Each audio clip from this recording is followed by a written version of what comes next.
दोस्तों, स्वागत है आपका ऑनलाइन क्लासेस विद यशवंत साथ। राजस्थान माध्यमिक शिक्षा बोर्ड की कक्षा 10 की सामाजिक विज्ञान के नोट्स हम यहाँ इस वीडियो के माध्यम से पढ़ेंगे। तो लीजिए शुरू करते हैं। सामाजिक विज्ञान कक्षा 10 माध्यमिक शिक्षा बोर्ड राजस्थान की।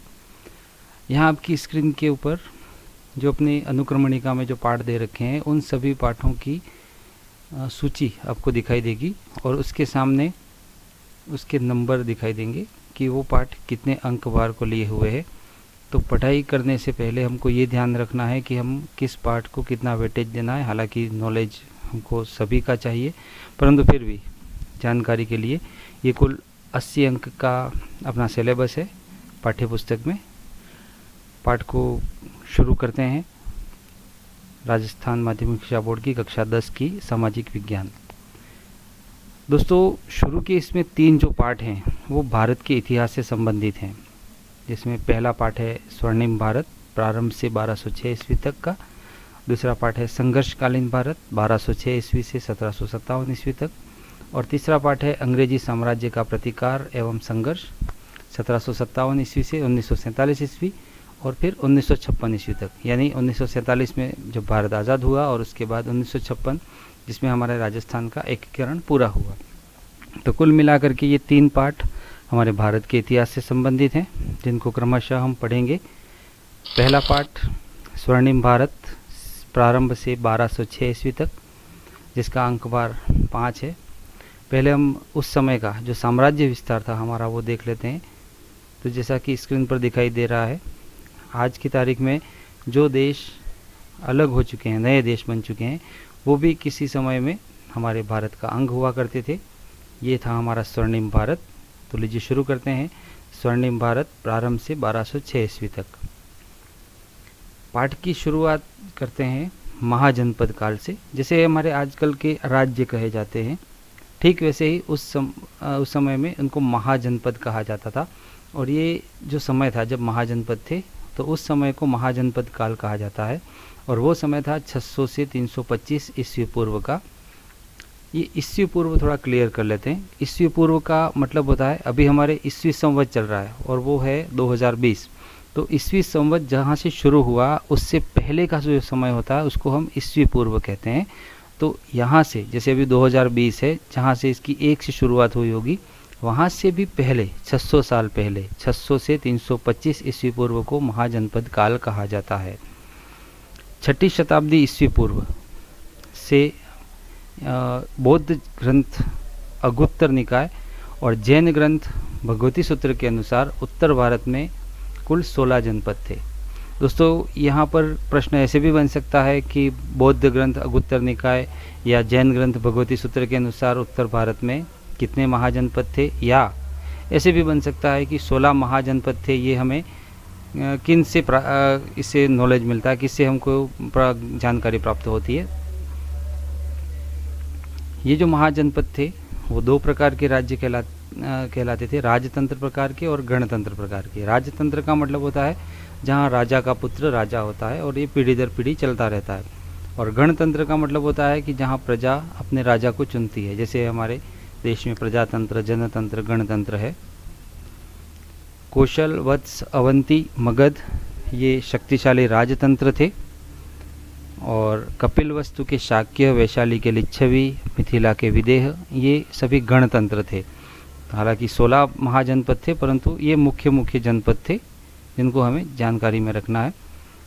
ये जो महाजनपद थे इनका विस्तार कहाँ कहाँ था ये आपकी स्क्रीन के ऊपर दिखाई दे रहा है। जैसे गंधार, ये कुरु, हस्तिनापुर, इंद्रप्रस्थ, पांचाल, कौशल, मल्ल, जौनपुर, वज्जी, पाटलिपुत्र, अंग, मगध, मत्स्य, सूरसेन, वत्स, चैती, अवंती, ये जितने भी हैं आपकी स्क्रीन के ऊपर दिखाई दे रहे हैं, ये सभी महाजनपद थे उस समय। तो इन्हीं महाजनपदों में राजस्थान में भी कुछ जनपद थे और वो प्रमुख जनपद कुल 4 थे। पहला था जांगल जनपद, जो कि बीकानेर और जोधपुर वाला क्षेत्र, आजकल जहाँ बीकानेर और जोधपुर है। दूसरा था मत्स्य, जो जयपुर के आसपास का क्षेत्र था।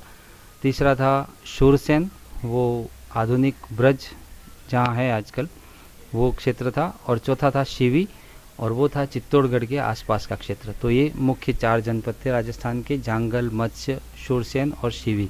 और इनको याद रखने के लिए दोस्तों जा, म, शू, शी याद रख सकते हैं अपन। जा का मतलब जांगल, म का मतलब मत्स्य, शू का मतलब शूरसेन और शी का मतलब शिवी। जा, म, शू, शी। तो शुरुआत करते हैं जांगल जनपद की। इसे कुरु जांगला और माद्रेय जांगला भी कहते हैं। माद्रेय शब्द जो है वो कहीं ना कहीं माद्री से जुड़ा हुआ है, और माद्री है वो उस समय महाभारत के समय पांडु जो राजा थे उनकी 2 पत्नियां थी, कुंती और माद्री। तो ये माद्रेय शब्द वहीं से प्रतीत होता है। इसकी राजधानी अहिछत्रपुर नागौर थी। जांगल जो था उसका राजा था, उसको झांगलदर बादशाह कहते थे। बीकानेर राज्य के राज चिन्ह में भी जय जांगलदर बादशाह लिखा मिलता है। तो ये था हमारा जनपद जांगल। दूसरा जनपद है मत्स्य। इसका विस्तार चंबल की पहाड़ियों से सरस्वती नदी तक था। सरस्वती नदी जो आजकल दिखाई नहीं देती, परंतु ये गुप्त रूप से बहती है ऐसा कहा जाता है। तो चंबल की पहाड़ियों से सरस्वती नदी तक ये मत्स्य जनपद फैला हुआ था। इसकी राजधानी विराटनगर थी, जिसको बेराट कहा जाता है। जो मत्स्य है उसकी राजधानी विराटनगर थी। मत्स्य प्रारंभ में चेदी राज्य का अंग था और उसके बाद मगध साम्राज्य का अंग बन गया। पहले ये अलग ही था, परंतु फिर चेदी और उसके बाद मगध साम्राज्य का अंग बना। अगला जनपद शूरसेन आधुनिक ब्रज क्षेत्र में स्थित था और इसकी राजधानी मथुरा थी। यूनानी लेखक के अनुसार ये जो शूरसेन है उसको शूरसेनोई और मेथोरा कहा जाता है। तो ये भी छोटा प्रश्न बन सकता है कि शूरसेनोई और मेथोरा किसे कहा जाता है, तो उसका उत्तर है शूरसेन को। महाभारत के अनुसार यहाँ यदुवंश का शासन था। हम सब जानते हैं श्री कृष्ण जो थे वो यदुवंशीय थे। भरतपुर, धौलपुर और करौली जिले के इसके अंतर्गत आते हैं। ये जो शूरसेन जनपद था उसके जिले हैं ये। और अंतिम जो प्रमुख जनपद है वो हमारा है शिवी। यहाँ का जो राजा था सुशिन, उसने 10 राजाओं को हराया था। तो प्रश्न ऐसे भी बन सकता है कि शिवी का ऐसा कौन सा राजा था जिसने 10 राजाओं को हराया था, या फिर सुशिन जो राजा था जिसने 10 राजाओं को हराया था वो कौन से जनपद का था। तो ये ध्यान रखना हमको, शिवी जनपद था। पाकिस्तान के शोरकोट नामक स्थान से लेकर के मंदसौर तक यह इसका विस्तार था शिवी जनपद का। मेवाड़ से शिवियों के सिक्के तथा मंदसौर के पास 5 गुहा लेख प्राप्त हुए हैं, जिससे हमको शिवी जनपद की जानकारी मिलती है। ये तो थे प्रमुख राजस्थान के 4 जनपद। अब इन जनपदों की शासन व्यवस्था किस तरह से चलती थी वो हम पढ़ेंगे। शासन व्यवस्था जो होती है वो कि कहीं ना कहीं इसको जनपद को सुचारू रूप से चलाने के लिए ज़रूरी होती है। तो हमने अभी पढ़ा था कि वहाँ जो जनपद थे वो हमारे गणतंत्र और जनतंत्र प्रजातंत्र और राजतंत्र दोनों प्रकार के थे। तो गणतंत्र होने के बावजूद सत्ता कुलीन परिवारों के हाथों में रहती थी। ये वहाँ की शासन व्यवस्था उस समय की थी। इन परिवारों के प्रतिनिधि संथागार सभा में शासन व्यवस्था करते थे। जैसे कि अपना दरबार होता है, उसी तरह से ये जो शासन व्यवस्था संभालते थे वो संथागार सभा में एकत्रित होते थे। तो प्रश्न ये भी बन सकता है कि संथागार सभा क्या थी। तो इसका उत्तर होता है कि जनपद की शासन व्यवस्था के जो परिवार थे उसके प्रतिनिधि जहाँ से मिलकर के शासन व्यवस्था संभालते थे उसको हम संथागार सभा कहते हैं। संथागार के जो सदस्य थे वो निर्धारित विषयों पर अपने विचार व्यक्त कर सकते थे और उसे हम अनुयु विरोध कहते हैं। अनुयु विरोध किसे कहते हैं? तो संथागार के सदस्य निर्धारित विषय जो भी होते थे शासन व्यवस्था संबंधी उस पर अपने जब विचार व्यक्त करते थे तो उसको अनुयु विरोध कहा जाता है। ये थे हमारे जनपद। अब आगे बढ़ते हैं मौर्य वंश की तरफ। देश का उस समय जो स्वर्णिम भारत था उस समय का ये बहुत प्रसिद्ध वंश हुआ है मौर्य वंश। मौर्य वंश का जो शुरुआत होती है वो चंद्रगुप्त मौर्य से होती है, जो कि 322 ईस्वी से 298 ईस्वी पूर्व तक जिसने अपना शासन किया था।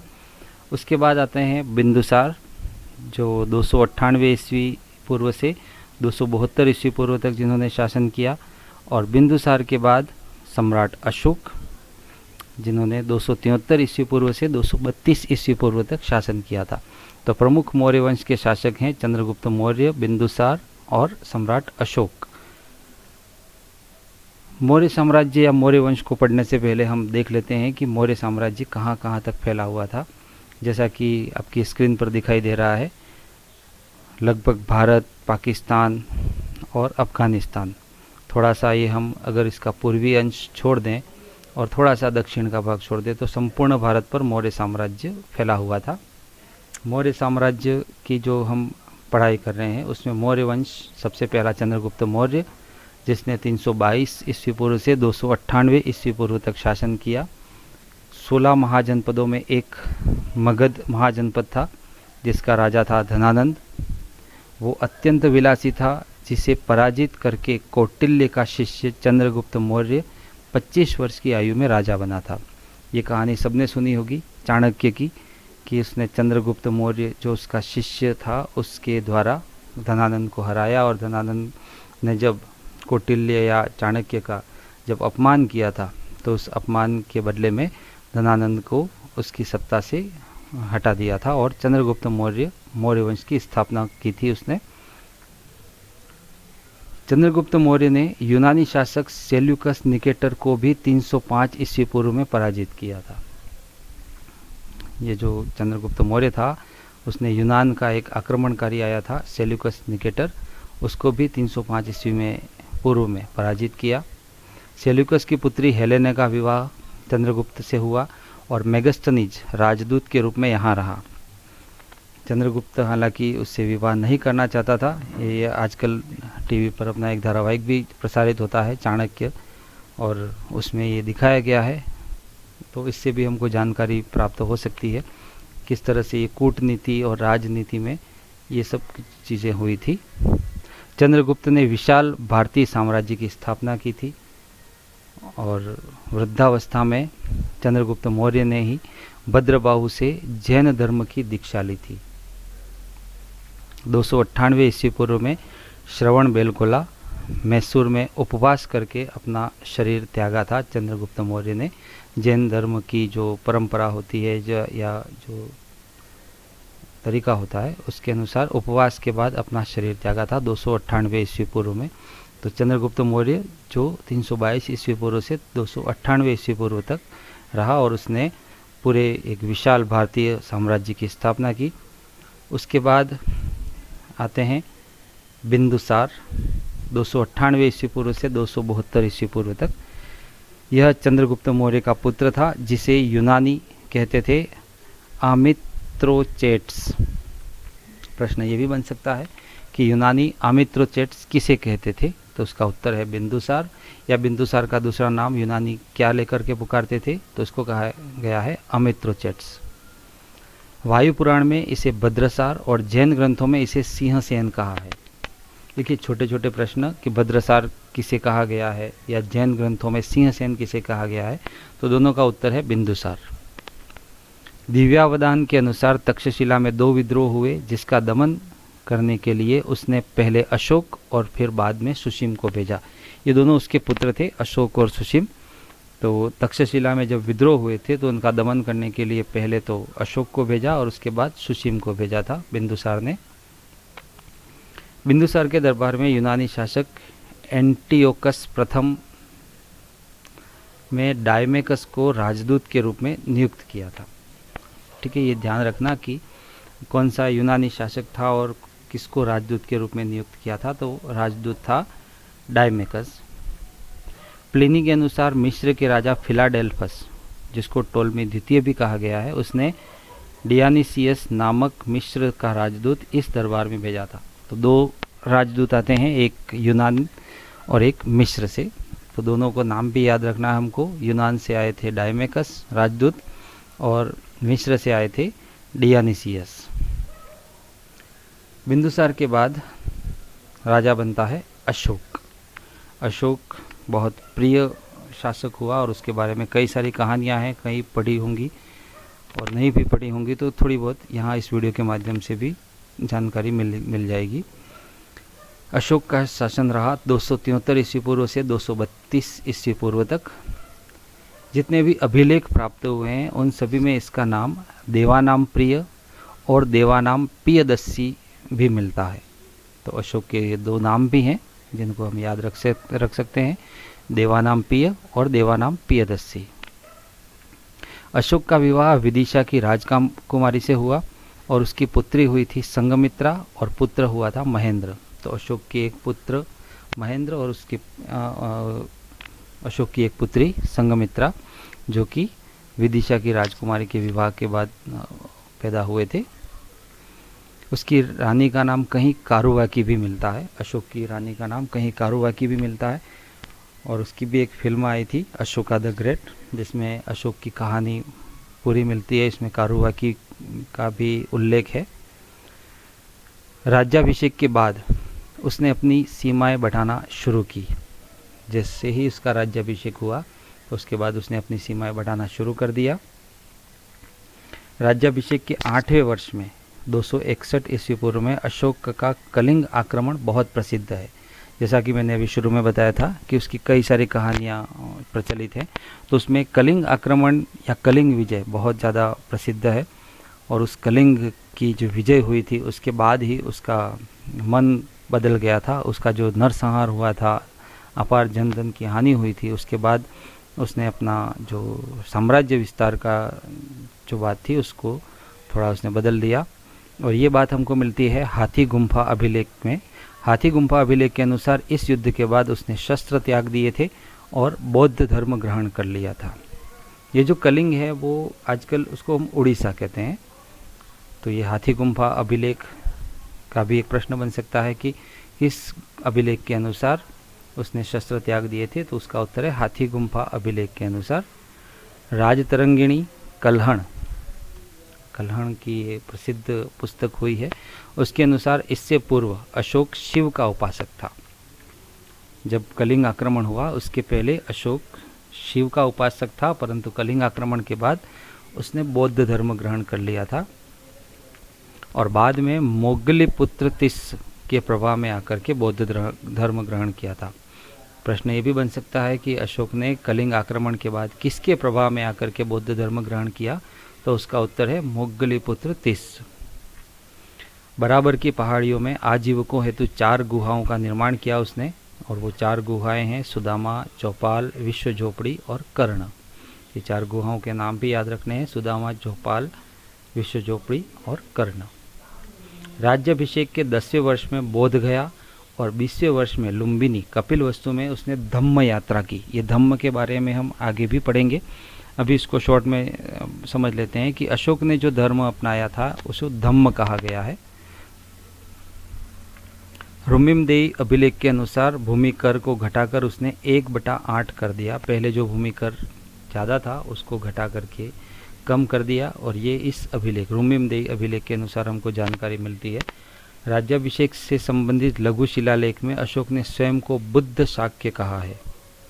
स्वयं को उसने बुद्ध शाक्य कौन से अभिलेख में कहा है, तो उसका उत्तर है एक लघु शिलालेख है उसके राज्याभिषेक से संबंधित, उसमें कहा है चंद्रगुप्त मौर्य का जो साम्राज्य था उसमें कुछ दक्षिणी भाग छूटा हुआ था और कुछ पूर्वी भाग छूटा हुआ था, पर अशोक का साम्राज्य का जब ये हम देखते हैं चित्र तो प्रकट होता है कि संपूर्ण भारत और भारत के अलावा की भी आजकल जो अलग अलग देश दूसरे हो गए हैं, इन सभी पर भी अशोक का साम्राज्य था।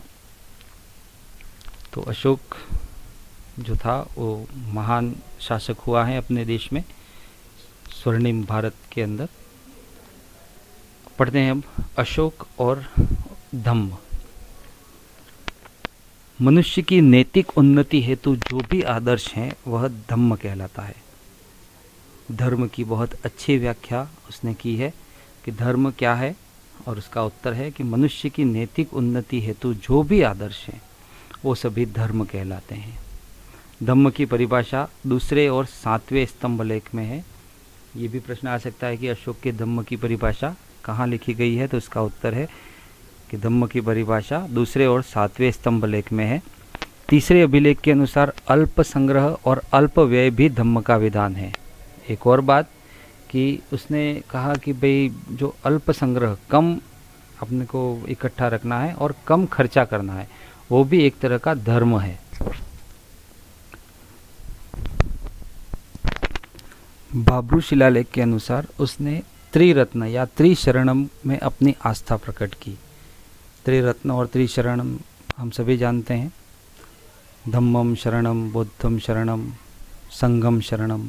ये जो त्रिरत्न है वो भाब्रू शिलालेख के अनुसार ये प्रकट होता है कि उसने इन तीनों में अपनी आस्था प्रकट की थी।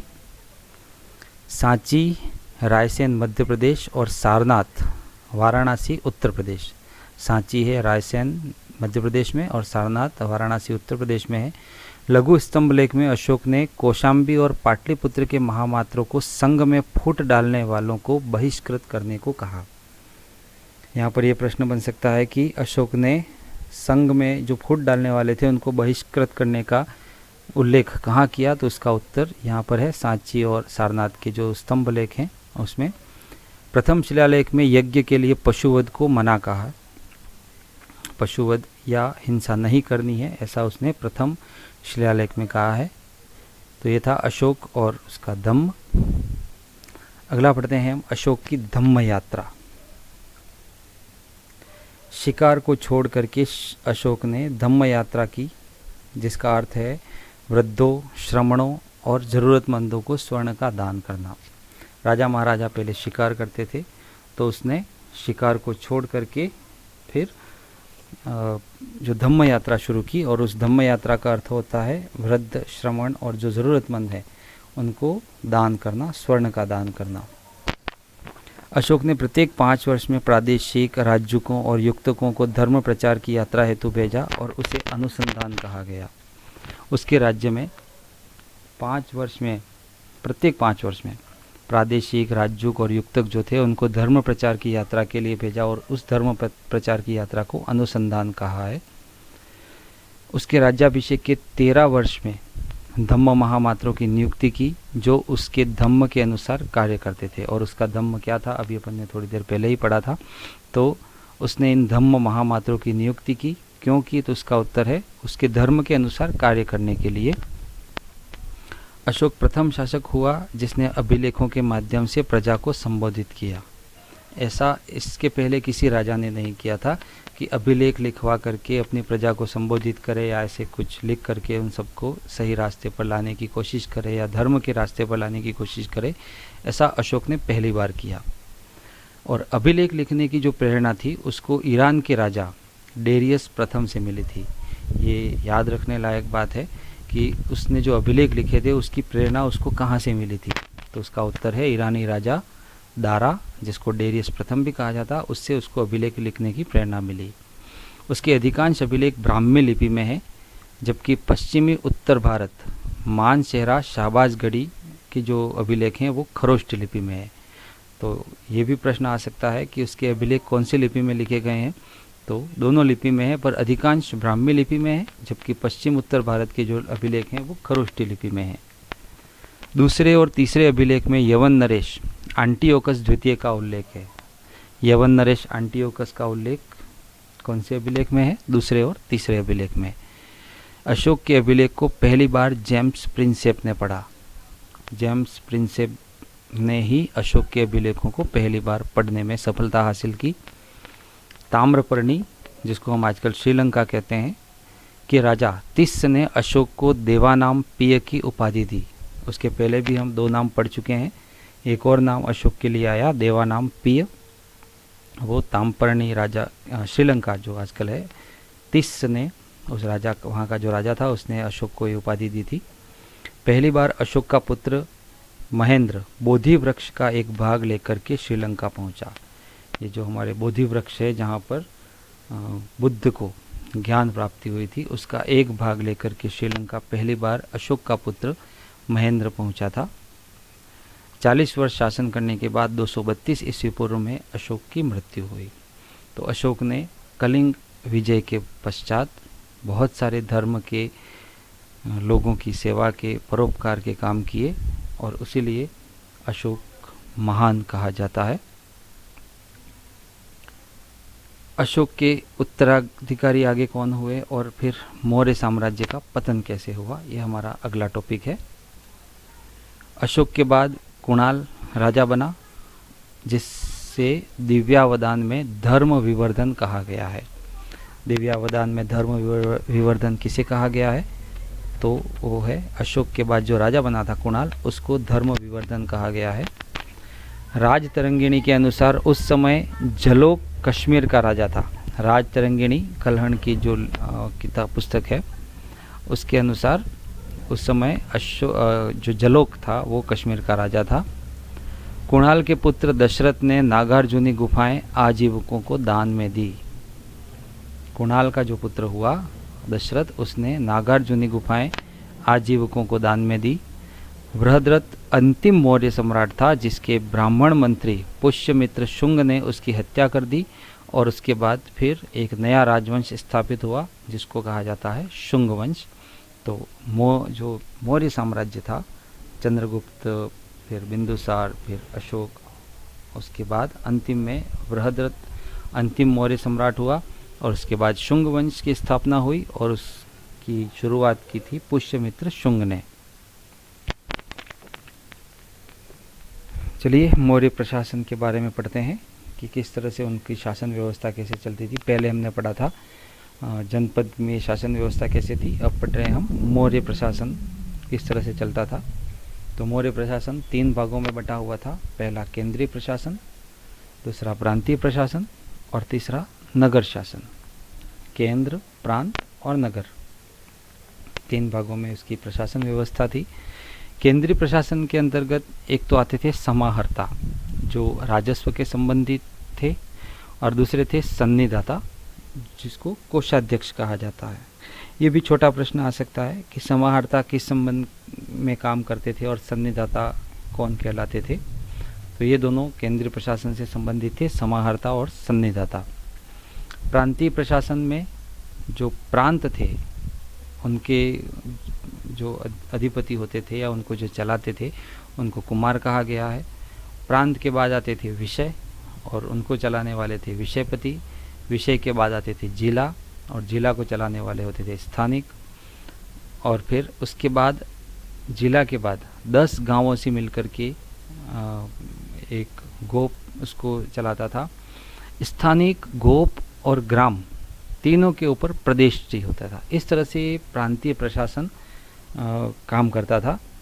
नगर शासन में 30 सदस्यों का एक मंडल होता था और ये जो 30 सदस्यों का मंडल था उसमें 6 समितियां थी और वो 6 समितियों में प्रत्येक में 5-5 सदस्य थे। तो इस तरह से मौर्य प्रशासन था जो केंद्रीय, प्रांतीय और नगर तीनों में बटा हुआ था और इस तरह से व्यवस्थित रूप से उसका प्रशासन चलता था। मौर्य प्रशासन, केंद्र, प्रांत और नगर। अब तीनों को अलग अलग हम पढ़ते हैं। पहला है केंद्रीय प्रशासन। कौटिल्य या चाणक्य जो प्रसिद्ध अर्थशास्त्री हुए हैं उन्होंने राज्य के 7 अंग बताए हैं और वो 7 अंग हैं राजा, अमात्य, जनपद, दुर्ग, कोश, सेना और मित्र। ये 7 अंग जरूर ध्यान रखें, राजा, अमात्य, जनपद, दुर्ग, कोश, सेना और मित्र। राजा द्वारा मुख्यमंत्री और पुरोहित की नियुक्ति एक जांच के बाद की जाती थी और इसे उपधा परीक्षण कहते हैं। उपधा परीक्षण किसे कहते हैं? कि जब मुख्यमंत्री और पुरोहित की नियुक्ति करता है राजा जिस जांच के द्वारा, उसको उपधा परीक्षण कहते हैं। अर्थशास्त्र में 18 विभागों का उल्लेख है जिन्हें तीर्थ कहा जाता है। तीर्थ किसे कहते हैं? अर्थशास्त्र में 18 विभाग हैं, उनको तीर्थ कहा जाता है, जैसे कि मंत्री, पुरोहित, सेनापति, युवराज। और तीर्थ का जो अध्यक्ष होता है उसको महामात्र कहते हैं। तो महामात्र किसे कहते हैं? तीर्थ के अध्यक्ष। और तीर्थ क्या है? विभाग हैं। जो भी शासन संभालने के लिए विभाग होते हैं उन सभी को तीर्थ नाम दिया है और तीर्थ के अध्यक्ष को महामात्र कहते हैं। समाहर्ता अभी थोड़ी देर पहले अपन ने देखा था, जो राजस्व, आय व्यय, वार्षिक बजट संबंधी काम करता था वो समाहर्ता है। और दूसरा है सन्निधाता या कोषाध्यक्ष। अर्थशास्त्र में वर्णित 26 विभागाध्यक्षों के कोष संबंधी कार्य करता था। ये सन्निधाता कोष संबंधी कार्य 26 विभाग अध्यक्षों के कोष का कार्य करता था। ये तो था अपना केंद्रीय प्रशासन। अब है मौर्य शासन में प्रांतीय प्रशासन। तो प्रांतीय प्रशासन, अशोक के समय में मगध में 5 प्रांत थे और वो 5 प्रांत हैं उत्तरापथ, तक्षशिला, जिसको कहते हैं अवंती राष्ट्र, जिसको उज्जैनी कहते हैं, कलिंग जिसको तोसली कहते हैं, दक्षिणापथ सुवर्णगिरी कहते हैं जिसको, और मध्य देश पाटलिपुत्र। तो मूल नाम है उत्तरापथ, अवंती राष्ट्र, कलिंग, दक्षिणापथ और मध्य देश। ये 5 प्रांत थे मगध के। प्रांतों का शासन कुमार या आर्यपुत्र चलाते थे। फिर उसके नीचे विषय का शासन विषयपति चलाते थे। फिर उसके नीचे जिले का अधिकारी स्थानिक, और फिर 10 गांवों का मुखिया गोप कहलाता था। समाहर्ता के अधीन प्रदेशी थे, जो स्थानिक गोप ग्राम अधिकारियों के कार्यों की जांच करता था। तो देखिए अपन पूरा सिस्टमेटिक शासन चलता था, कौन किसके अधीन रहेगा, कौन क्या संभालेगा, ये था प्रांतीय प्रशासन। अब मौर्यों का नगर शासन किस तरह से चलता है। मेगस्थनीज के अनुसार नगर का शासन प्रबंध 30 सदस्यों का एक मंडल करता था। नगर शासन में 30 सदस्य होते थे और वो एक मंडल इसका शासन संभालता था। ये जो मंडल था वो 6 समितियों में विभक्त था। 30 सदस्य थे टोटल और 6 समितियां थी। ये 6 समितियां उद्योग, पर्यटन, जन्म मरण, व्यापार, क्रय विक्रय, इन सब से संबंधित कार्य करती थी नगर के अंदर। और ये जो 6 समितियां थी उन प्रत्येक में 5 सदस्य होते थे। तो कुल मिलाकर के 30 सदस्य, 6 समितियां और प्रत्येक में 5 सदस्य नगर को संभालने के लिए होते थे। आगे बढ़ते हैं शासन व्यवस्था में। तो शासन व्यवस्था में पहला है सैन्य व्यवस्था। सैन्य में पैदल सैनिक, अश्व वाले, हाथी, रथ, नौसेना होती थी। फिर शासन व्यवस्था में एक होती है न्याय व्यवस्था, और न्याय व्यवस्था में 2 प्रकार थे। एक तो थे धर्मस्थलीय, दीवानी अदालत जिसको कहते हैं, और उसके अंदर 3 अमात्य होते थे। और दूसरा है कंटक शोधन, जिसको फौजदारी अदालत कहते हैं, और उसके अंतर्गत 3 प्रदेष्टि और 3 अमात्य होते थे। तो शासन व्यवस्था कुछ इस रूप में थी। सैन्य व्यवस्था थी 5 प्रकार के, पैदल, अश्व, हाथी, रथ और नौसेना। और न्याय व्यवस्था में 2 प्रकार थे, धर्मस्थलीय और कंटक शोधन। धर्मस्थलीय को दीवानी अदालत कहते हैं और कंटक शोधन को फौजदारी अदालत कहते हैं। धर्मस्थलीय या दीवानी में 3 अमात्य होते थे, जबकि कंटक शोधन या फौजदारी अदालत में 3 प्रदेष्टि और 3 अमात्य होते थे। चलिए सैन्य व्यवस्था। सैन्य विभाग प्रत्येक 5 सदस्यों वाली 6 समिति में विभक्त था। उसमें भी वही 5 सदस्य और 6 समितियां। यह समिति 5 विभागों की देखरेख करती थी। अभी अपन ने देखा था 5 विभाग, पैदल, अश्व, हाथी, रथ और नौसेना। सैनिक प्रबंध की देखरेख करने वाला अधिकारी अंतपाल कहलाता था। अंतपाल किसे कहते हैं मौर्य शासन व्यवस्था में? तो उसका उत्तर है सैनिक प्रबंध की देखरेख करने वाले अधिकारी को अंतपाल कहते हैं। मेगस्थनीज की इंडिका, ये इंडिका मेगस्थनीज ने लिखी प्रसिद्ध पुस्तक है। उसके अनुसार चंद्रगुप्त मौर्य के पास 6 लाख पैदल, 50,000 अश्वारोही, 9,000 हाथी और 800 रथों वाली सेना थी। न्याय व्यवस्था 2 प्रकार की थी, अभी अपन ने देखा था। सम्राट न्याय प्रशासन का सर्वोच्च अधिकारी होता था। इसके अलावा अन्य सभी न्यायालय 2 प्रकार के होते थे, और एक था धर्मस्थली और दूसरा था कंटक शोधन। चोरी, डाके, लूट के मामले जिन्हें साहस कहा गया है, अभी अपन ने थोड़ी देर पहले देखा था, जो विभाग थे उनको तीर्थ कहा गया था, और चोरी, डाके, लूट के जो मामले थे उनको साहस कहा गया है। और मानहानि, मारपीट जैसे वाक पारुष्य या दंड पारुष्य कहलाते थे। जिस किसी ने मानहानि की किसी की या किसी के साथ मारपीट की तो उसको वाक पारुष्य या दंड पारुष्य कहा जाता है। ये सब मामले धर्मस्थलीय अदालतों में रखे जाते थे। दूसरा है कंटक शोधन या फौजदारी अदालत, जिसमें 3 अमात्य और 3 प्रदेष्टि मिलकर के राज्य और व्यक्ति के मध्य विवाद का निर्णय करते थे। राज्य यानी राज्य से संबंधित, प्रशासन से संबंधित कोई व्यक्ति मुकदमा करता है या कोई विवाद होता है तो उसका फैसला या उसका जो निर्णय देते थे वो कंटक शोधन या फौजदारी अदालत देते थे।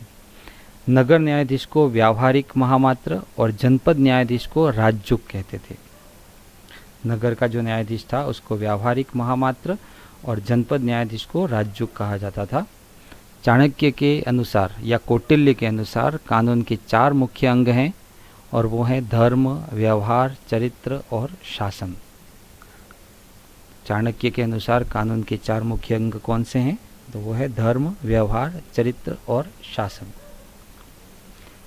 चलिए मौर्यकालीन समाज को पढ़ते हैं। कौटिल्य के अर्थशास्त्र, मेगस्थनीज की इंडिका और अशोक के अभिलेख, इनसे तत्कालीन समाज की जानकारी प्राप्त होती है। उस समय का जो समाज था उसकी जानकारी हमको इन 3 चीज़ों से मिलती है। कौटिल्य की जो अर्थशास्त्र है उससे, मेगस्थनीज की इंडिका और अशोक के जो अभिलेख हैं उनसे। उस समय 4 वर्ण के अलावा जातियाँ भी थी। 4 वर्ण सभी जानते हैं, ब्राह्मण, क्षत्रिय, वैश्य और शूद्र, ये तो वर्ण थे। इसके अलावा जातियाँ भी थी, जैसे कि निषाद, पार्शव, रथकार, क्षता, वैदेहक, सूत, चांडाल, ये सब जातियाँ थी। मेगस्थनीज की इंडिका में 7 जातियाँ दी गई हैं और वो हैं दार्शनिक, किसान, पशुपालक और शिकारी, कारीगर या शिल्पी, सैनिक, निरीक्षक, सभासद और अन्य शासक वर्ग। मौर्य काल में स्त्रियों की स्थिति अधिक उन्नत नहीं थी। ध्यान रखना, मौर्य काल में स्त्रियों की स्थिति अधिक उन्नत नहीं थी। ये तो था मौर्य साम्राज्य, मौर्य वंश। अन्य राजवंश में शुंग वंश 185 ईस्वी पूर्व, मौर्य वंश के बाद उत्तर भारत में पुष्यमित्र शुंग ने स्थापना की। अभी थोड़ी देर पहले हमने देखा था कि जो अंतिम मौर्य शासक हुआ था बृहद्रथ, उसकी हत्या पुष्यमित्र शुंग ने की और उसके बाद शुंग वंश की स्थापना हुई थी। 75 ईस्वी पूर्व तक ये चला, 185 ईस्वी पूर्व से, और ये लगभग 112 वर्ष तक शुंग वंश चला। और पुष्यमित्र शुंग के बाद अग्निमित्र, वसुज्येष्ठ, वसुमित्र, अंध्रक, पलिंदक, घोष, शुंग वज्रमित्र, भगभद्र, देवभूति, ये कुछ मुख्य इसके शुंग वंश के राजा हुए। एक अन्य राजवंश है सातवाहन वंश, जो आंध्र में 60 ईस्वी पूर्व मौर्य वंश के बाद सिमुक नामक व्यक्ति ने इसकी स्थापना की थी। सातवाहन वंश की स्थापना सिमुक नामक व्यक्ति ने की थी आंध्र में। जैसे अभी अपन ने देखा था कि जो साम्राज्य था मौर्य का वो बहुत विस्तृत था, फैला हुआ था, पर जैसे जैसे उसके राजा कमज़ोर होते गए या फिर अन्य राजवंशों ने उसके ऊपर अधिकार जमाना शुरू किया, तो फिर धीरे धीरे नए वंश की स्थापना शुरू हुई। उसी में सातवाहन वंश सिमुक ने स्थापित किया आंध्र में। 2री शताब्दी ईस्वी तक ये भी सातवाहन वंश चला। सातवाहन वंश के जो राजा हुए हैं वो सिमुक, कान्हा, शातकर्णी प्रथम, शिवस्ती गौतमी पुत्र शातकर्णी, वशिष्ठ पुत्र पल्लवी, वशिष्ठ पुत्र शातकर्णी, शिवस्कद शातकर्णी, फिर यज्ञश्री शातकर्णी और फिर विजय, ये कुछ इसके राजा हुए। तो मौर्य साम्राज्य के बाद शुंग और सातवाहन ये चले। अगला एक प्रमुख साम्राज्य आता है गुप्त साम्राज्य, जो 275 से 550 ईस्वी तक चला। और इसके प्रथम जो शासक हुए, जो गुप्त साम्राज्य की नींव जिन्होंने रखी, वो हुए हैं श्रीगुप्त। 275 ईस्वी से गुप्त वंश का संस्थापक था श्रीगुप्त। श्रीगुप्त के बाद घटोत्कच गुप्त, जिसकी उपाधि महाराज की थी। उसके बाद चंद्रगुप्त प्रथम 320 से 335 ईस्वी, महाराजाधिराज जिन्होंने गुप्त संवत की शुरुआत की थी। चंद्रगुप्त प्रथम ने गुप्त वंश की शुरुआत की थी, गुप्त संवत जैसे शक संवत, विक्रम संवत, वैसे ही गुप्त संवत की शुरुआत चंद्रगुप्त प्रथम ने की थी। उसके बाद हुए हैं समुद्रगुप्त 335 से 380 ईस्वी पूर्व। इलाहाबाद प्रशस्ति में इनका उल्लेख है और इनको तब कविराज कहा गया है, समुद्रगुप्त को। उसके बाद राजा हुए चंद्रगुप्त द्वितीय 380 से 412 ईस्वी, जिनको देवराज या देवगुप्त भी कहा जाता है, जिन्होंने शक विजय के बाद विक्रमादित्य की उपाधि धारण की। तो विक्रमादित्य की उपाधि किसने धारण की? वो थे चंद्रगुप्त द्वितीय और चंद्रगुप्त प्रथम, जिन्होंने गुप्त संवत की शुरुआत की थी। अगले हैं कुमारगुप्त महेंद्रादित्य, जो 414 ईस्वी से 455 ईस्वी तक जिनका शासनकाल रहा, और ये नालंदा विश्वविद्यालय के संस्थापक थे। नालंदा विश्वविद्यालय, जहाँ देश विदेश से पढ़ने के लिए आते थे उस विश्वविद्यालय की स्थापना करने वाले थे कुमारगुप्त महेंद्रादित्य। उसके बाद स्कंदगुप्त 455 से 467 ईस्वी। जूनागढ़ अभिलेख से ज्ञात होता है कि सुदर्शन झील का जीर्णोद्धार इन्होंने ही करवाया था, स्कंदगुप्त ने ही, और हूणों से विजय प्राप्त की थी। ये शक, हूण, कुषाण ये हम आगे पढ़ेंगे, परंतु अभी देख लेते हैं कि स्कंदगुप्त ने हूणों से विजय प्राप्त की थी और सुदर्शन झील का जीर्णोद्धार करवाया था। हालांकि गुप्त वंश का अस्तित्व अगले 100 वर्षों तक रहा, पर यह धीरे धीरे कमज़ोर होता चला गया। गुप्त साम्राज्य, यहाँ पर जो नक्शा दिख रहा है हमको, इसमें गुप्त साम्राज्य दिखेगा और ये गुप्त साम्राज्य भी बहुत फैला हुआ था। गुप्त वंश की उपलब्धियाँ, सांस्कृतिक उपलब्धियाँ क्या क्या रही। पहला है, वैदिक धर्म को मानने वाले थे, फिर भी बौद्ध और जैन धर्म को उन्होंने प्रश्रय दिया था। ये वैदिक धर्म को मानने वाले थे, परंतु उन्होंने बौद्ध और जैन धर्म को भी प्रश्रय दिया था। चंद्रगुप्त द्वितीय के समय चीनी यात्री फायान आया था। उसके पहले भी हमने पढ़ा था, यूनानी यात्री आए थे, मिस्र से यात्री आए थे। तो चंद्रगुप्त द्वितीय के समय चीन का एक यात्री आया था, फायान। राजकाज की भाषा इनकी संस्कृत थी, गुप्त वंश की। कालिदास, शुद्रक, विशाखादत्त और कोशकार, अमर सिंह, ये सभी इसी काल में हुए, जिन्होंने बहुत बड़े साहित्य लिखे हैं। रामायण, महाभारत, मनु संहिता अपने वर्तमान रूप में इसी काल में सामने आई थी। गुप्त काल के अंदर, गुप्त वंश के अंदर ही रामायण, महाभारत और मनु संहिता अपने वर्तमान रूप में सामने आई थी।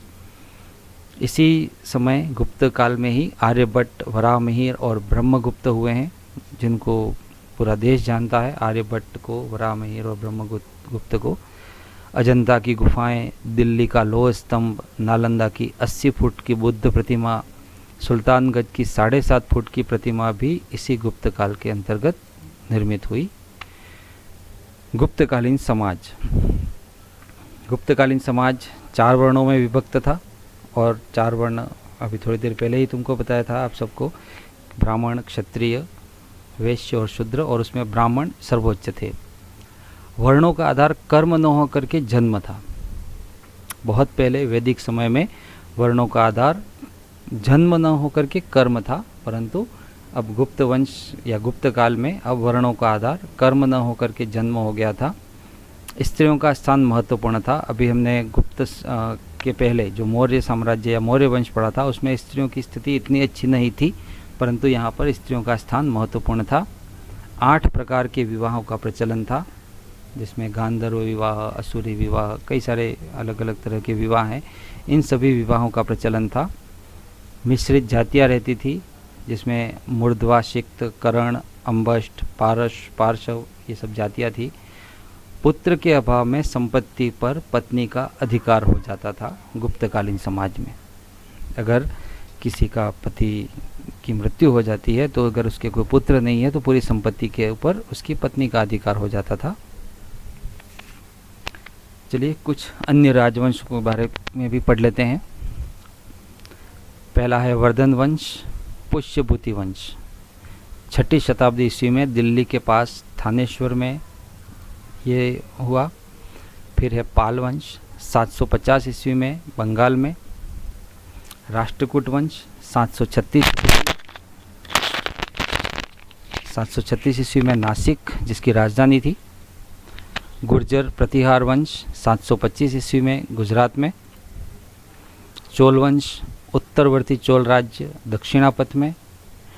पल्लव वंश 6 शताब्दी के उत्तरार्ध में अर्काट, मद्रास, त्रिचनापल्ली और तंजौर के आसपास में। चालुक्य वंश 550 ईस्वी से 757 ईस्वी, नर्मदा से कावेरी तक फैला हुआ। और अंत में पढ़ेंगे अपन बाह्य आक्रमण एवं आत्मसातीकरण, शक, हूण और कुषाण। चलिए पहला शुरू करते हैं, वर्धन वंश या पुष्यभूति वंश। 6ठी शताब्दी में दिल्ली के पास थानेश्वर में पुष्यभूति के द्वारा इस वंश की स्थापना हुई थी। पुष्यभूति के बाद प्रभाकर वर्धन, प्रभाकर वर्धन के बाद राज्यवर्धन और राज्यवर्धन के बाद हर्षवर्धन, ये कुछ प्रमुख शासक हुए वर्धन वंश के। राज्यवर्धन का छोटा भाई हर्षवर्धन अंतिम और प्रतापी सम्राट हुआ। ये राज्यवर्धन का जो छोटा भाई था हर्षवर्धन, वो अंतिम वर्धन शासक था और प्रतापी सम्राट था। हर्षवर्धन का जो साम्राज्य था वो उत्तर में हिमालय से लेकर के दक्षिण में नर्मदा नदी तक और पूर्व में गंजाम से लेकर के पश्चिम में वल्लभी तक फैला हुआ था। हर्ष ने महाराजा धीराज की पदवी धारण की थी। हर्ष शिव और सूर्य की उपासना करता था, पर बाद में महायान बौद्ध की तरफ झुक गया। प्रत्येक 5 वर्ष में गंगा और यमुना के तट पर एक महोत्सव करता था, प्रत्येक 5 वर्ष में, और वहाँ पर दान दिया करता था। ऐसे ही दान वाले छठे महोत्सव में चीनी यात्री ह्वेनसांग आया था हर्षवर्धन के समय। ये हर्षवर्धन का साम्राज्य है, ये पूरा हर्षवर्धन का साम्राज्य।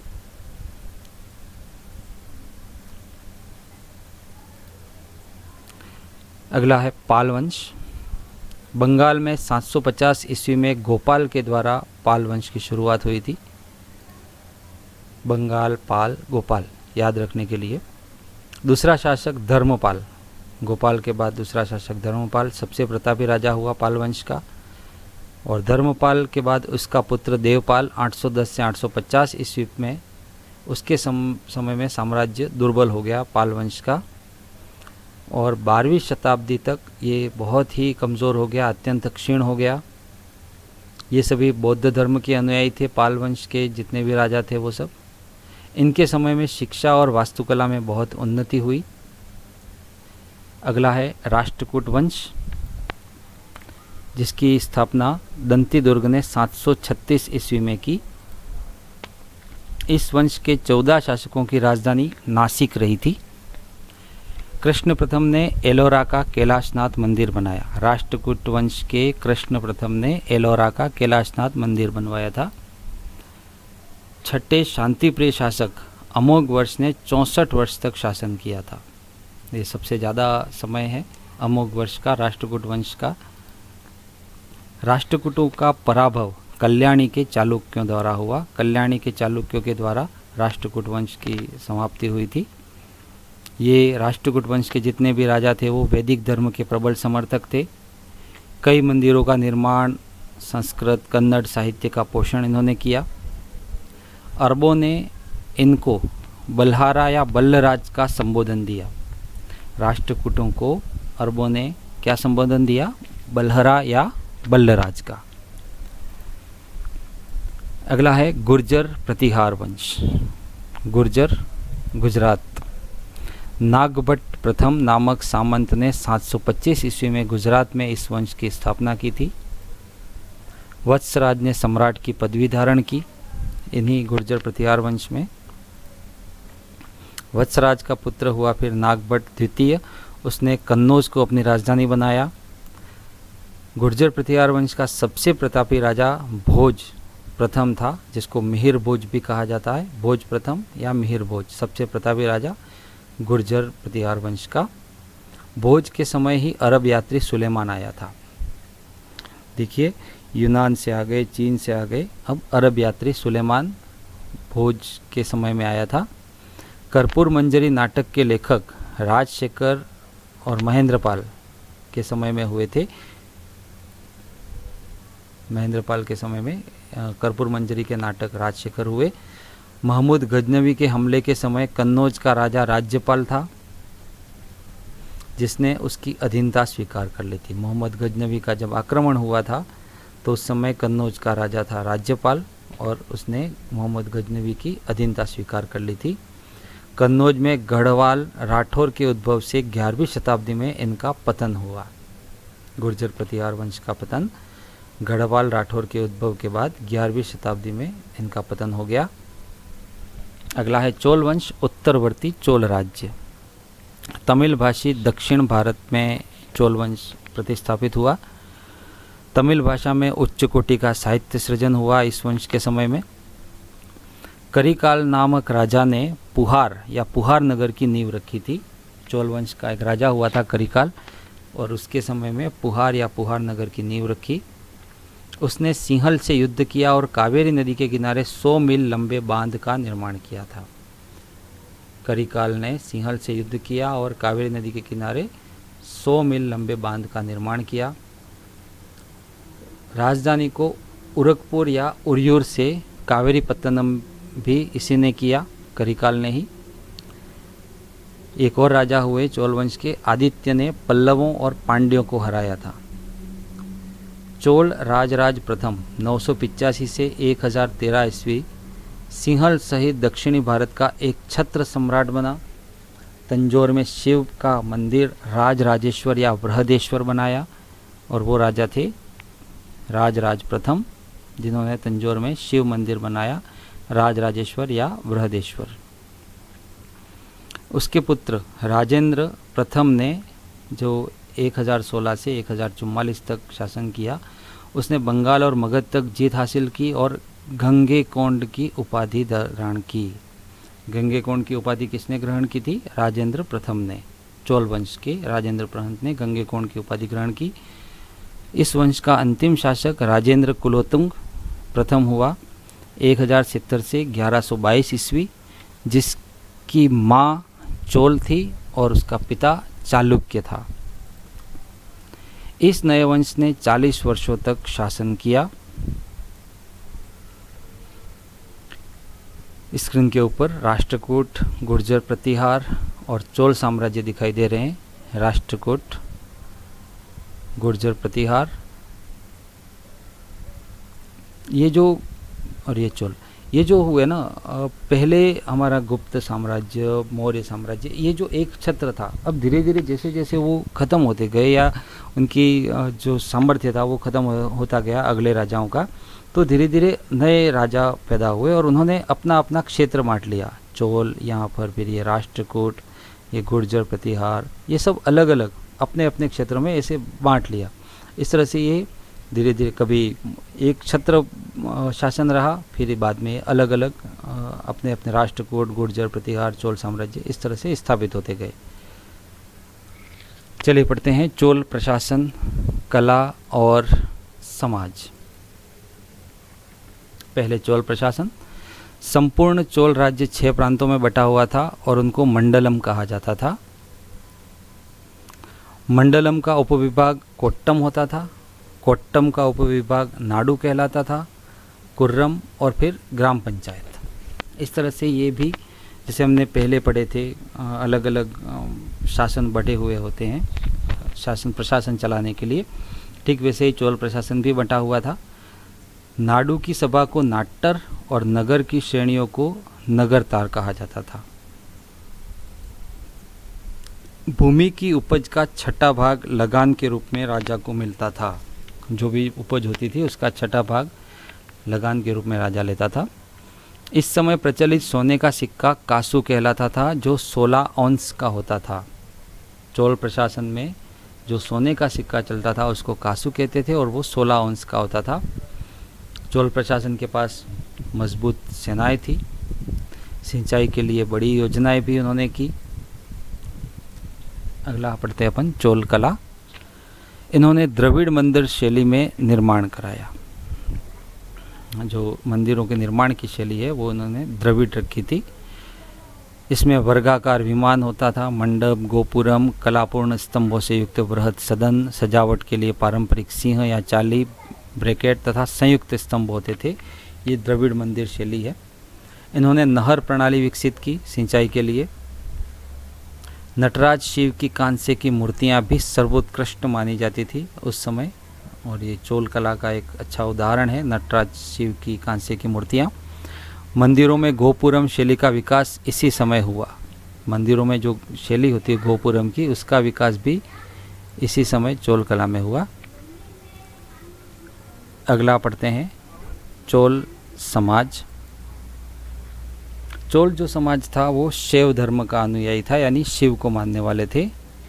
ये अश्वमेघ यज्ञ भी करते थे। उनके समय में अश्वमेघ यज्ञ होते थे। अश्वमेघ जिसमें अश्व को छोड़ा जाता है और उस अश्व जहाँ जहाँ भी जाता है वो उनकी अधीनता स्वीकार कर लेते हैं, ऐसा उस यज्ञ में होता था।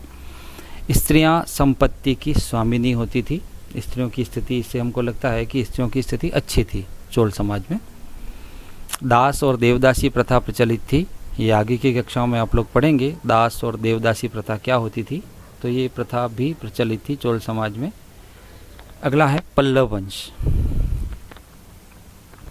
इनका शासन और अर्काट, मद्रास, त्रिचनापल्ली और तंजौर के आधुनिक जिलों पर था। प्रथम पल्लव राजा कांची का विष्णुगुप्त था। पल्लव राजा जो प्रथम था वो कांची का विष्णुगुप्त था। प्रमुख पल्लव राजाओं में महेंद्र वर्मा प्रथम, नरसिंह वर्मा प्रथम, महेंद्र वर्मा द्वितीय, परमेश्वर वर्मा, नरसिंह वर्मा द्वितीय, परमेश्वर वर्मा द्वितीय, नंदी वर्मा द्वितीय और अपराजित, ये कुछ पल्लव वंश के राजा हुए हैं। महेंद्र वर्मा जो थे इनमें से वो वास्तु निर्माता थे और उन्होंने एक तालाब खुदवाया था जिसका नाम उन्होंने महेंद्र तालाब रखा। महेंद्र वर्मा प्रथम ने मत विलास प्रहसन नामक नाटक भी लिखा। महेंद्र वर्मा प्रथम जो हुए हैं उन्होंने साहित्य के क्षेत्र में भी काम किया और उन्होंने मत विलास प्रहसन नामक नाटक लिखा। महेंद्र के पुत्र नरसिंह वर्मा महामल्ल ने 642 ईस्वी में पुलकेशिन द्वितीय को हरा करके वातापी पर अधिकार किया। तो पुलकेशिन द्वितीय को किसने हराया? तो उसका उत्तर है महेंद्र वर्मा के पुत्र नरसिंह वर्मा ने, और हरा करके वातापी पर अधिकार कर लिया। पल्लव राजाओं ने मामल्लपुरम या महाबलीपुरम नगर की स्थापना की। पल्लव राजाओं ने इस नगर की स्थापना की, महाबलीपुरम। इनमें कुछ शिव के और कुछ विष्णु के उपासक थे। ठीक है, ये शैव और वैष्णव दोनों संप्रदायों को मानने वाले थे। कुछ शिव के भक्त थे और कुछ विष्णु के। पल्लव साम्राज्य हम यहाँ पर देखें तो ये जो गुलाबी रंग का दिख रहा है ये पल्लव साम्राज्य था लगभग दक्षिणी भारत में। अगला है चालुक्य वंश। इन्होंने 550 से 757 ईस्वी तक उत्तर में नर्मदा से लेकर के दक्षिण में कावेरी तक शासन किया। चालुक्य वंश ने चौथा चालुक्य शासक पुलकेशिन द्वितीय बहुत अधिक प्रसिद्ध हुए। विक्रमादित्य द्वितीय ने 973 ईस्वी में राष्ट्रकूट नरेश को हरा करके कल्याणी अपनी राजधानी बनाई थी विक्रमादित्य द्वितीय ने। यह नया राज्य 973 ईस्वी से 1200 ईस्वी तक सत्तासीन रहा। 1200 ईस्वी तक ये चालुक्य वंश सत्तासीन रहा। सातवें नरेश विक्रमादित्य षष्ठ, विक्रमांक भी जिनको कहा जाता है, उन्होंने कांची पर अधिकार किया और कवि विल्हण को संरक्षण भी दिया। कवि विल्हण को संरक्षण किसने दिया? तो चालुक्य वंश के विक्रमादित्य षष्ठ, जिनको विक्रमांक भी कहा जाता है, उन्होंने कवि विल्हण को संरक्षण दिया। विल्हण ने विक्रमादित्य के जीवन पर विक्रमांक देवचरित नामक ग्रंथ लिखा। विक्रमांक देवचरित नामक ग्रंथ किसने लिखा? तो विल्हण ने लिखा। और किसके उपजीवन पर लिखा? तो उसका उत्तर है विक्रमादित्य षष्ठ के जीवन पर। याज्ञवल्क्य स्मृति की मिताक्षरा व्याख्या। मिताक्षरा एक ग्रंथ हुआ है, उस मिताक्षरा व्याख्या के लेखक विधिवेत्ता विज्ञानेश्वर दत्त यहीं रहते थे, चालुक्य वंश में ही।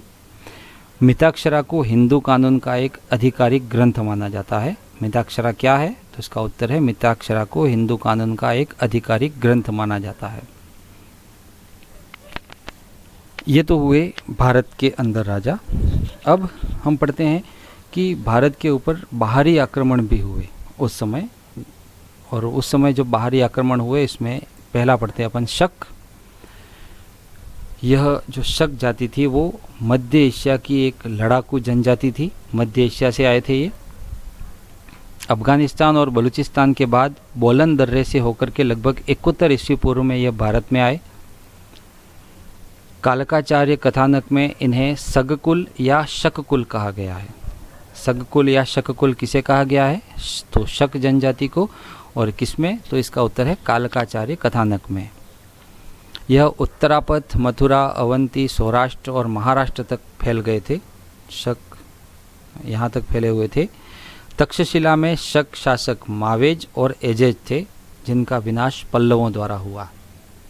पल्लवों द्वारा तक्षशिला में शक राजा मावेज और एजेज का विनाश हुआ। मथुरा के सिंह शीर्ष लेख में शक राजा राजबुल को महाक्षत्रप कहा गया है। महाक्षत्रप किसे कहा गया है? तो उसका उत्तर है शक राजा राजबुल को, और ये लिखा गया है मथुरा के सिंह शीर्षक लेख में। और मथुरा में इनका विनाश कुषाण ने किया। कुषाण भी बाह्य आक्रमण वाले ही थे। नहपान के समय भारत और पश्चिमी देशों में अच्छा व्यापारिक संबंध था। नहपान जो राजा हुआ था शकों का, उस समय भारत और पश्चिमी देशों में व्यापारिक संबंध बहुत अच्छा था। बाहरी आक्रमण में दूसरे लोग आते हैं हूण के। यह जो हूण जाति थी यह मध्य एशिया की बर्बर जाति थी जो उत्तरी पश्चिमी सीमा से भारत में आई थी। सर्वप्रथम 458 ईस्वी में स्कंदगुप्त से उनकी हार हुई थी, परंतु अभी अपन ने पढ़ा ही था कि गुप्त साम्राज्य, मौर्य साम्राज्य, ये कुछ ऐसे साम्राज्य थे जिनके आगे किसी की नहीं चली। न तो भारत के अंदर दूसरे कोई साम्राज्य खड़े कर सके, न बाहर से आक्रमण हो सके, क्योंकि वो प्रतापी राजा थे और उनके सामने उनकी हार हुई थी।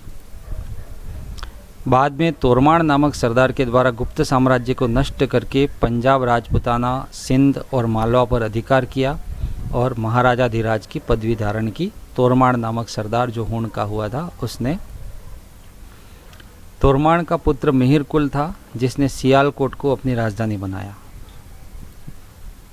मिहिर कुल को बौद्ध भिक्षुओं से घृणा थी, जिसकी वजह से उसने मठों और स्तूपों को नष्ट कर दिया। मिहिर कुल जो बाह्य आक्रमणकारी जाति थी, हूण से संबंधित था, और उसने बौद्धों के जो मठ थे, स्तूप थे, उन सबको नष्ट कर दिया। गुप्त साम्राज्य के पतन से भारत पुनः छोटे छोटे टुकड़ों में बंट गया था। अगला बाह्य आक्रमण हुआ कुषाण के द्वारा, और उन कुषाण को युची या तोचेरियन भी कहा जाता है।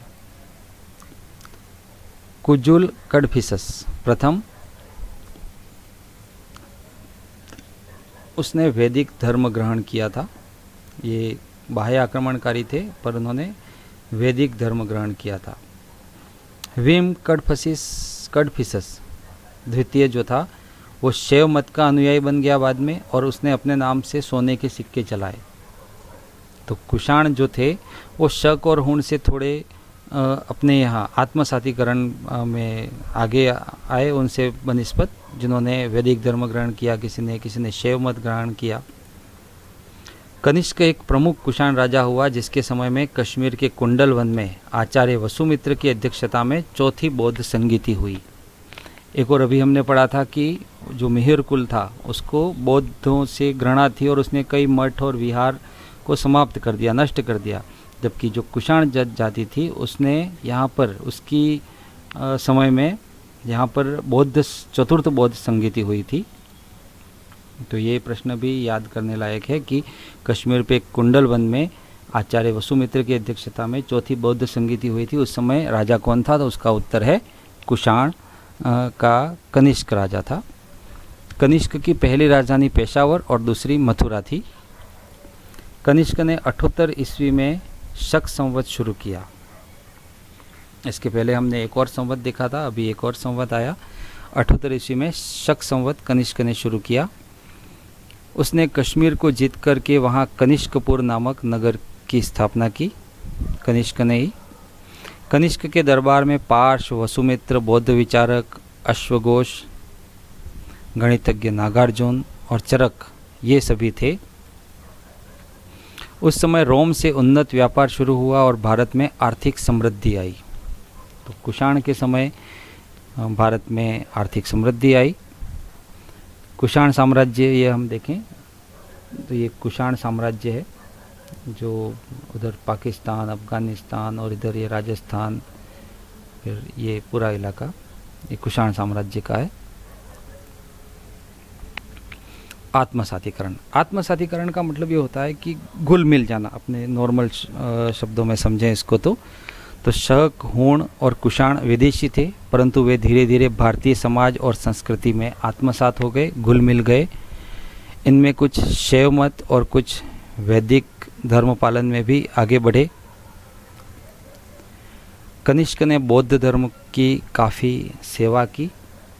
तो शक, हूण, कुषाण ये बाहरी आक्रमणकारी थे जिन्होंने हमारे देश की संस्कृति को आत्मसात किया। तो दोस्तों, आपको ये वीडियो कैसा लगा ज़रूर लाइक कमेंट्स में ज़रूर लिखें और ज़रूर बताएं। ऑनलाइन क्लासेस विथ यशवंत साध, और दोस्तों दूसरों के साथ इसको शेयर भी करें। हम जल्द ही अगला वीडियो लेकर आपके सामने प्रस्तुत होंगे। धन्यवाद।